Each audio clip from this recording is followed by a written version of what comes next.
la celda de no perder y eso es bueno. Creo que el grupo está motivado y seguir sumando como siempre, ¿verdad?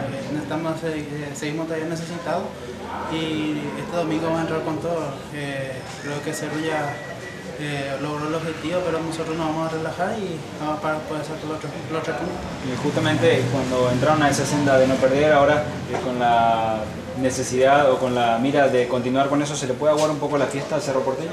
Sí, nosotros como te dije, vamos a entrar a hacer nuestro juego. Nosotros no tenemos que relajar en ningún momento. Creo que, como te dije, Cerro ya logró su objetivo y nosotros vamos a salir a buscar el partido y para poder... sumar está para ir a hacer un buen partido y traer los 3 puntos que nos servirá mucho para el próximo torneo que nos deje más tranquilo el tema del promedio. ¿Urbiañú puede aguarle la fiesta al Cerro Porteño en esta fiesta de campeón, por así decirlo? Yo creo que sí, el fútbol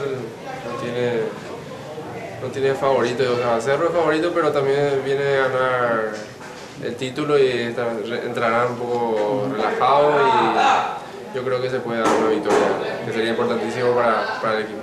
Ustedes vienen de una alza bastante importante, ¿cómo se puede plantear este juego a Cerro Porteño? Yo creo que hay que entrarle a jugar de igual a igual, porque si se le espera, tarde o temprano ellos fueron 12 equipos y llegan a los goles. Yo creo que hay que salir de igual a igual y a ver si nos traemos la victoria.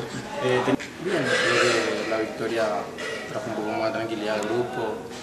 Estamos todos muy felices porque bueno, hace como 8 partidos que no perdemos, así que contentos, pero también a la vez sabemos que cada partido para nosotros es una final y bueno, va a ser un lindo partido para jugar con el equipo que ya es campeón, nos falta una fecha.